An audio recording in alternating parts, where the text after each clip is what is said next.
Good evening दोस्तों आप सभी के लिए। और दोस्तों मुझे उम्मीद है आपकी पढ़ाई जो है दोस्तों अच्छी चल रही होगी, बेहतर चल रही होगी, बेस्ट चल रही होगी। और आपकी जो ये सीरीज चल रही है, मुझे उम्मीद है दोस्तों आप ये रेगुलर आप ले रहे होंगे, जिसमें दोस्तों आपके जीके एंड जीएस से रिलेटेड क्वेश्चन आपके लिए कराए जा रहे हैं, जिसमें ग्रुप डी, एएलपी, टेक्नीशियन और जेई से रिलेटेड जो साइंस और जीके के क्वेश्चन जो पूछे गए हैं प्रीवियस ईयर परीक्षाओं में, वो आपके लिए कराए जा रहे हैं। तो दोस्तों अभी तक जो स्टूडेंट इस सीरीज़ से नहीं जुड़े हैं उनसे मेरा रिक्वेस्ट है, प्लीज़ आपसे रिक्वेस्ट है दोस्तों कि सीरीज़ से जुड़ें। और बहुत इंपॉर्टेंट सीरीज़ है आपके आने वाले एग्ज़ामों के लिए। बहुत सारे प्रश्न यहाँ से आपको देखने को मिलेंगे। और आपकी 5वीं क्लास है, तो अभी तक जिन स्टूडेंटों ने हमारे इस चैनल को सब्सक्राइब नहीं किया है प्योर साइंस लाइव को, तो उनसे हाथ जोड़कर विनती है कि प्लीज़ दोस्तों चैनल को सब्सक्राइब करके साथ में ऑल वाला बेल आइकन जरूर दबा लें, ताकि दोस्तों मेरी आने वाली हर वीडियो का नोटिफिकेशन सबसे पहले दोस्तों आपके पास पहुँच सके। और वीडियो को लास्ट तक आपको देखना है, हर क्वेश्चन को और एग्ज़ाम पैटर्न को आपको समझना है। तो चलिए दोस्तों आज हम अपनी 5वीं क्लास स्टार्ट करते हैं। और आपको पता है दोस्तों आपने देख लिया होगा 4 क्लासों में ही आपको महसूस हो गया होगा, आपको पता चल गया होगा कि जितने भी एग्ज़ाम हैं आपके, चाहे group D, ALP, technician, JE, इनकी साइंस में कोई खास ज़्यादा अंतर नहीं है, 1 से 2% अंतर है। और वही अंतर जो है आपको समझना है। तो ठीक है दोस्तों, चलिए अपनी क्लास को स्टार्ट करते हैं। और आज का हमारा है दोस्तों ग्रुप डी का, जो कि 18/8/2022 का दोस्तों फर्स्ट लेवल का एग्ज़ाम है और सेकंड शिफ्ट का है। ठीक है, और आपको पता है दोस्तों इसमें 1/3 की नेगेटिव होती है। तो चलिए दोस्तों यहाँ पर हम देखते हैं। इसका फर्स्ट प्रश्न यहाँ पर आपसे पूछा गया था साइंस का। हालांकि शुरुआत तो किसी और क्वेश्चन से हुई होगी, लेकिन साइंस का जो है फर्स्ट क्वेश्चन यही था कि मानव उत्सर्जन तंत्र का चित्र नीचे दिया गया है, ये रहा दोस्तों, जिसमें किडनी है और भी सारी चीज़ें हैं आपका। ठीक है, उस विकल्प का चयन कीजिए जिसमें जो इसके ए और बी द्वारा नामांकित भागों के कार्यों को निरूपित करता है। यानी ए भाग जो है ये वाला है आपका, और ये बी भाग ये वाला है। तो इन्हें किस नाम से जाना जाता है ये आपको याद बताना है। तो देखिए दोस्तों, ए भाग जो है हमारा किडनी है, जो कि मूत्र का निर्माण करता है, ये आप सभी को पता होना चाहिए। और पार्ट बी जो है दोस्तों, ये क्या है, संग्रहण नलिका है। आपने संग्रहण नलिकाएँ देखी होंगी, जब मैंने वहाँ पर जो है उत्सर्जन तंत्र मैंने पढ़ाया था, तो वहाँ आपने देखा होगा दोस्तों, जो संग्रहण नलिकाएँ जो होती हैं वो दोस्तों मूत्र को संग्रहण करने का कार्य करती हैं। तो इसका ऑप्शन नंबर 3 आपका सही आंसर होगा। यानी जो ए नंबर का पार्ट है ये वाला, ये है दोस्तों आपका किडनी, जो कि मूत्र का निर्माण करता है। और बी वाला पार्ट जो है ये है दोस्तों आपका मूत्र को संग्रहण करने का कार्य यह करता है। तो इस प्रकार के डायग्राम पूछे गए थे, ये आपको याद रखना है। और साइंस में जितने भी इंपॉर्टेंट डायग्राम हैं ये आपको याद रखने हैं, जो कि मैं आपके लिए बायो की क्लास में आपके लिए करा चुका हूँ। हर डायग्राम को अच्छी तरह से मैंने समझाया है। तो क्लास लें, उन डायग्रामों को समझें कि किस अंग को क्या कहा जाता है, उसमें क्यों कौन कौन से उसके पार्ट्स होते हैं, उन पार्ट्सों का क्या क्या कार्य होता है, ये सारी चीज़ें वहाँ पर आपको देखनी है, समझनी है। अब चलिए दोस्तों अगला हम प्रश्न देखते हैं। और यहाँ आपसे पूछा गया था कि निम्न में से कौन सा सर्वाधिक विद्युत धनात्मक तत्व है। मैग्नीशियम, स्कैंडियम, सोडियम और कैल्शियम। तो कौन सा है दोस्तों, स्कैंडियम विद्युत धनात्मक सर्वाधिक, सॉरी दोस्तों सीजियम है ये। तो ऑप्शन नंबर 2 आपका सही आंसर होगा, यानी सीजियम सर्वाधिक विद्युत धनात्मक तत्व होता है। आगे हम चलते हैं, अगला प्रश्न हम देखते हैं। और यहाँ आपके लिए दिया गया है कि is represented by the root apex constantly dividing cell. यानी दोस्तों यहाँ पर मैंने इसका हिंदी अर्थ भी लिख दिया है, अगर किसी को समझ में नहीं आता है। और यहाँ पर आपसे पूछा गया है कि मूल रूट द्वारा, जो मूल जड़ होती है उसके द्वारा सेल डिवीजन का जो कार्य किया जाता है, यानी सेल यानी दोस्तों कोश का विभाजन का जो कार्य किया जाता है, उस मार्ग को कौन दर्शाता है। यानी वह मार्ग, मतलब सेल डिवीजन जो है वह किसके द्वारा होता है, यानी क्यों होता है। यानी सेल डिवीजन के द्वारा जो होता है, जब सेल डिवीजन होता है तो पादप जो होते हैं उसमें कौन सा ऊतक जो है कार्य करता है, ये आपसे पूछा गया है। तो ये है आपका दोस्तों मेरिस्टेमेटिक ग्रोथ। यानी दोस्तों मेरिस्टेमेटिक जो सेल जो होता है, यानी ऊतक जो होता है, ये सेल डिवीजन का कार्य करता है। और पादप की जो जड़ें होती हैं और आकार जो होता है उसमें जो है दोस्तों ग्रोथ करता है, यानी उसके आकार को बढ़ावा देता है। तो ऑप्शन नंबर 4 इसका सही आंसर होगा। अगला प्रश्न है और यहाँ आपसे पूछा गया है कि कई प्रतिरोधों को समांतर क्रम में संयोजित करने को इनमें से किसके समतुल्य माना जा सकता है। जैसे दोस्तों कई प्रतिरोध हैं, उन्हें समांतर क्रम में अगर संयोजित किया जाए तो वह किसके समतुल्य माना जाता है। तो ये माना जाता है दोस्तों चालक के अनुप्रस्थ काट के क्षेत्रफल में वृद्धि के बराबर। तो ऑप्शन नंबर 1 आपका सही आंसर होगा। क्योंकि दोस्तों आपको पता है जब समांतर क्रम में जब प्रतिरोध जुड़े हों और अगर हमें उन्हें दोस्तों निकालना हो तो क्या होता है दोस्तों, समतुल्य प्रतिरोध जो है अनुप्रस्थ काट के क्षेत्रफल में जो है वृद्धि करता है। तो ऑप्शन नंबर 1 इसका सही आंसर होगा। अगला प्रश्न है, यहाँ आपसे पूछा गया था, ये रहा दोस्तों, the formation of water from hydrogen and oxygen is an example of. यानी दोस्तों जो पानी होता है जिसमें हाइड्रोजन और ऑक्सीजन होते हैं, तो वाटर का जो फॉर्मूला होता है आपको पता है दोस्तों H2O है, जिसमें दोस्तों हाइड्रोजन और ऑक्सीजन जो है मेन रोल निभाते हैं। मैं यही है दोस्तों, हाइड्रोजन और ऑक्सीजन के संयोग से ये बनता है। तो ये किस प्रकार की रिएक्शन है ये आपसे पूछा गया है। तो यहाँ पर हाइड्रोजन और ऑक्सीजन जोड़े गए हैं, तो जुड़ना कहलाता है दोस्तों कॉम्बिनेशन रिएक्शन। यानी दोस्तों ऑप्शन नंबर 1 आपका सही आंसर होगा। अगला प्रश्न है, यहाँ आपसे पूछा गया है, 6 फेरों वाली एक धारावाही वृत्ताकार कुंडली के कारण उत्पन्न चुंबकीय क्षेत्र समान धारा प्रवाह वाले एकल वृत्ताकार पास के कारण उत्पन्न चुंबकीय क्षेत्र के डैश के बराबर होगा।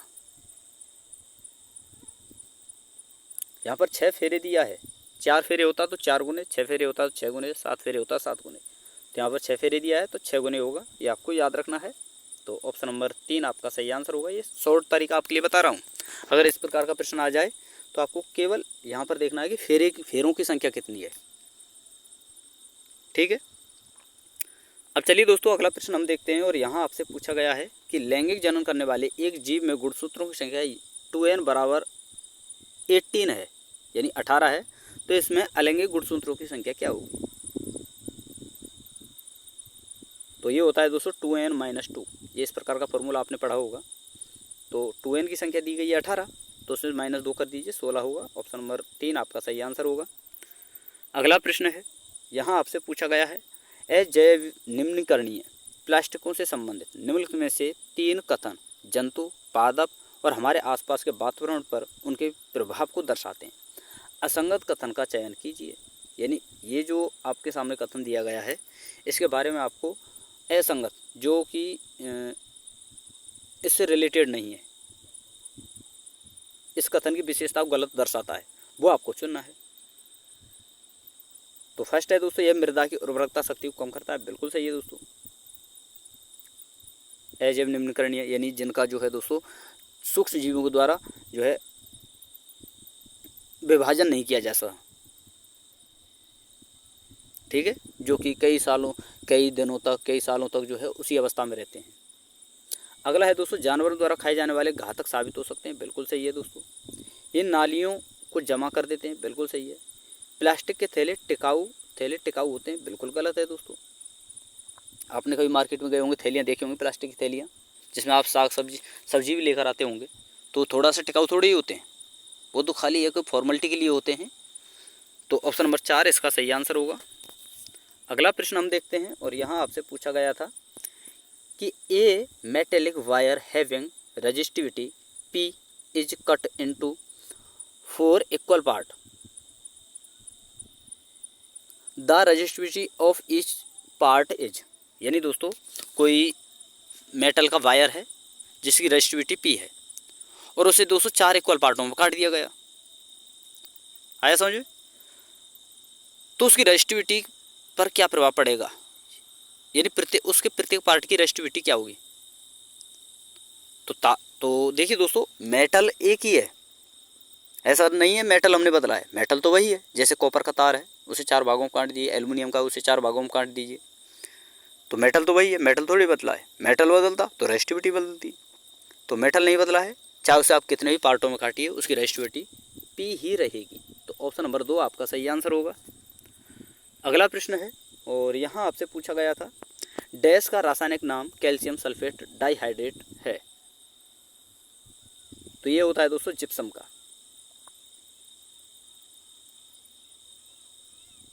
तो ऑप्शन नंबर 3 इसका सही आंसर होगा। अगला प्रश्न है, यहाँ आपसे पूछा गया है कि निम्न में से गलत कथन की पहचान कीजिए। जिसमें पहला है दोस्तों, जड़ों के भूमि में नीचे की ओर बढ़ने की प्रवृत्ति गुरुत्वानुवर्ती कहलाती है। तो ये तो सही है दोस्तों। सूरजमुखी एक प्रकाशानुवर्ती पौधा होता है, बिल्कुल सही है दोस्तों। पराग नलिकाओं की बीजांड की ओर वृद्धि गुरुत्वानुवर्तन का एक उदाहरण है, बिल्कुल गलत है दोस्तों। अगला है दोस्तों, नम स्थानों में जड़ों की वृद्धि अर्थात उच्च आर्द्रता की ओर जड़ों की गति की प्रकृति जलानुवर्ती कहलाती है। तो ये तो सही है। तो गलत यहाँ पर आपसे पूछा है, तो ऑप्शन नंबर 3 आपका सही आंसर होगा। अगला प्रश्न है दोस्तों, और यहाँ आपसे पूछा गया है कि लेंस द्वारा उत्पन्न आवर्धन किसके बराबर होता है। यानी लेंस के आवर्धन का फॉर्मूला सीधा यहाँ आपसे पूछा है। तो लेंस के आवर्धन का फॉर्मूला होता है दोस्तों B/U, ऑप्शन नंबर 1। अगर आपसे दोस्तों पूछा जाए कि दर्पण के आवर्धन का, तो यहाँ पर -B/U होता है। तो ये आपको याद रखना है। आगे हम चलते हैं, और अगला प्रश्न है, यहाँ आपसे पूछा गया है किसी तारे की स्थिति में थोड़ा थोड़ा परिवर्तन प्रतीत होता है, इसका क्या कारण है। और ऑप्शन है आपके सामने, क्योंकि वायुमंडल गैसों के मिश्रण से बना होता है, क्योंकि वायुमंडलीय भौतिक स्थितियाँ स्थिर होती हैं, क्योंकि वायुमंडलीय भौतिक स्थितियाँ बदलती रहती हैं, क्योंकि वायुमंडलीय तारों के प्रकाश का प्रकीर्णन करता है। तो थोड़ा थोड़ा परिवर्तन कब होगा दोस्तों, जब स्थितियाँ बदलेंगी। तो वायुमंडल की भौतिक स्थितियाँ बदलती रहती हैं, इसलिए दोस्तों जो है तारे की स्थिति जो है हमें दोस्तों परिवर्तित दिखाई देती है। तो ऑप्शन नंबर 3 इसका सही आंसर होगा। अगला प्रश्न है, और यहाँ हम चलते हैं, और यहाँ आपसे पूछा गया है कि निम्न में से किस समूह के सभी यौगिक समान समजातीय श्रेणी से संबंधित हैं।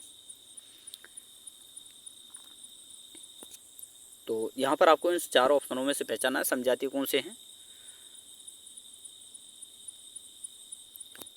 तो आपने कभी श्रेणी पढ़ी होगी, जैसे meth, eth, prop, but, pent, hex, oct, non, dec, ये आपने पढ़े होंगे। 10 श्रेणी होती हैं ये।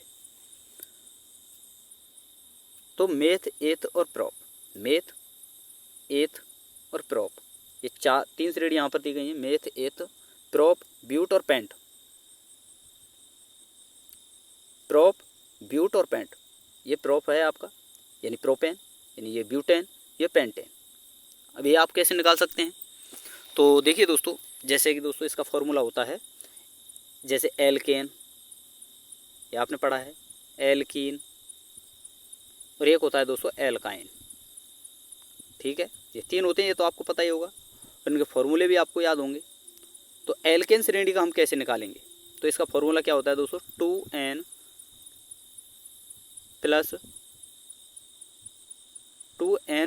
प्लस सॉरी दोस्तों, एक मिनट, यहाँ पर नहीं, यहाँ पर चलते हैं दोस्तों। तो ये है दोस्तों 2n प्लस n प्लस 2, इस प्रकार से ये फॉर्मूला होता है। तो देखिए दोस्तों, सॉरी एक मिनट, गलती हो गई दोस्तों, ध्यान नहीं रहा, मैं बताता हूँ फॉर्मूला क्या होता है। ये होता है दोस्तों CnH2n प्लस 2, यही तो होता है। ये होता है दोस्तों एल्केन का फॉर्मूला, और एल्काइन का -2 लग जाता है यहाँ पर, और एल्कीन का CnH2n, बस यही होता है। तो ये तीनों फॉर्मूले आपको याद रखने हैं। तो एल्केन का क्या है, +2, तो वही दोस्तों ये निकाले गए हैं, ये रहे। जैसे alkene, alkane, alkane, alkene, alkyne. तो एल्केन क्या है दोस्तों, वो कार्बनों की संख्या होती है जो तीसरे नंबर पे, जैसे कि मेथ, एथ और प्रोप। तो प्रोप 3 नंबर पर आता है। तो प्रोपेन, ब्यूटेन और पेंटेन, ये 3 हुए। तो ये तीनों समजातीय श्रेणी के, यानी एल्केन श्रेणी के हैं। तो ऑप्शन नंबर 2 इसका सही आंसर होगा। अगला प्रश्न है, और यहाँ आपसे पूछा गया है, ये रहा दोस्तों, कि the first and second members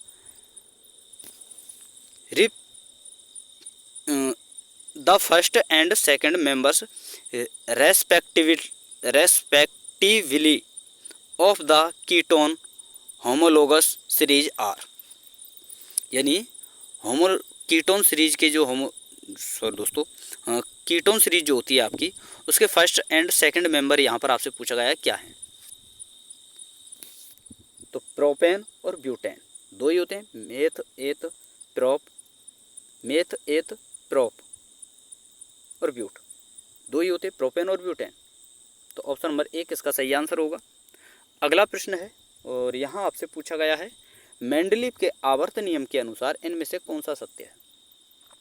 तो पहला है तत्वों के गुणधर्म उनके परमाणु द्रव्यमानों के आवर्ती फलन होते हैं। तो बिल्कुल सही है दोस्तों, क्योंकि मेंडलीव साहब ने बताया था कि जितने भी पदार्थ होते हैं उनके तत्व, जितने भी तत्व होते हैं उनके जो गुणधर्म होते हैं वो द्रव्यमानों के आवर्ती फलन होते हैं, ठीक है, ना कि क्रमांक के। तो ऑप्शन नंबर 1 आपका सही आंसर होगा। अगला प्रश्न है और यहाँ आपसे पूछा गया है which of the following is not a part of the 5 R needed to be followed for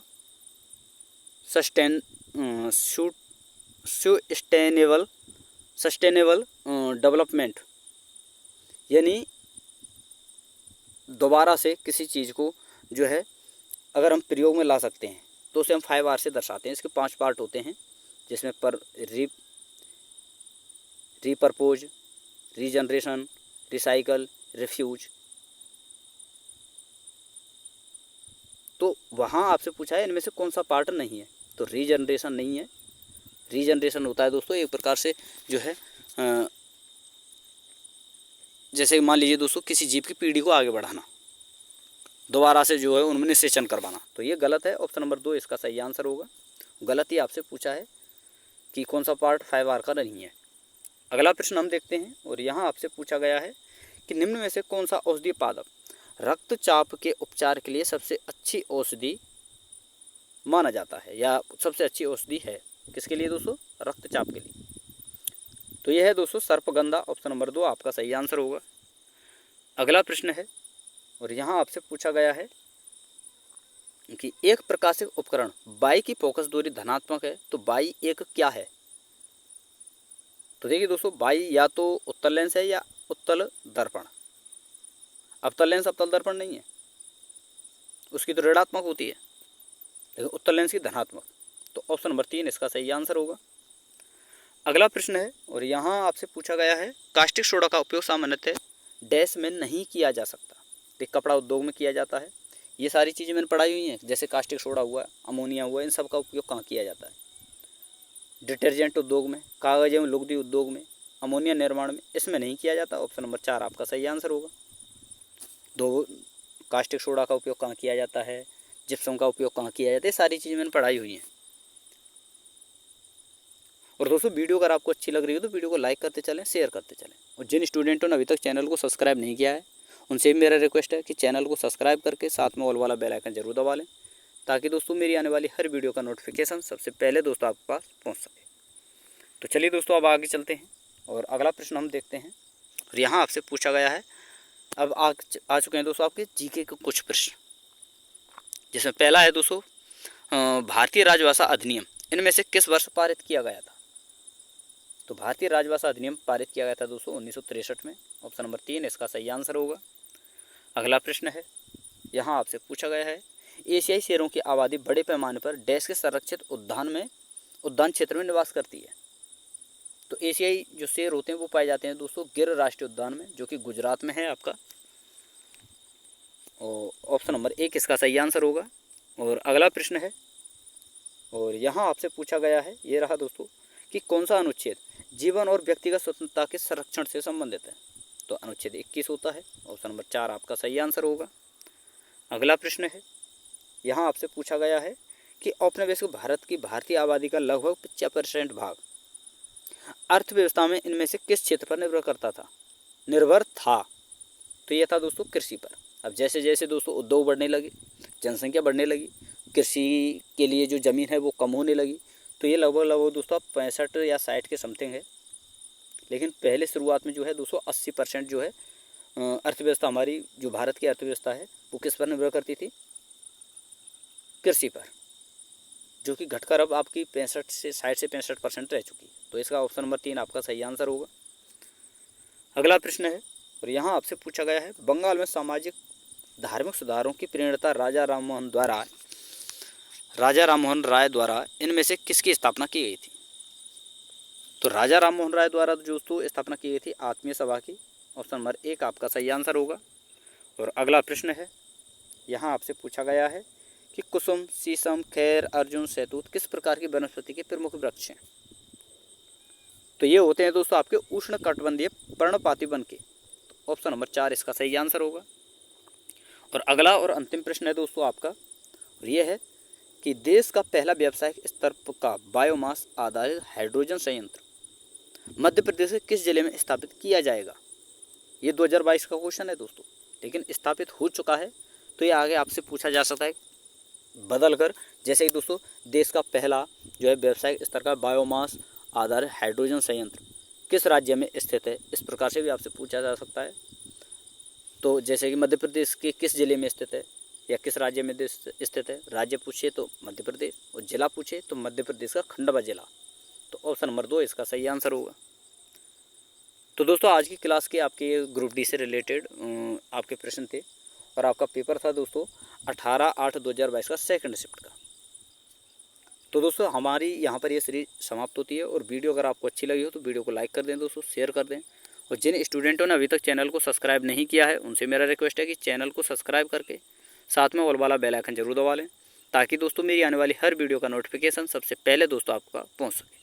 तो थैंक यू दोस्तों, धन्यवाद। फिर मिलते हैं नई वीडियो के साथ।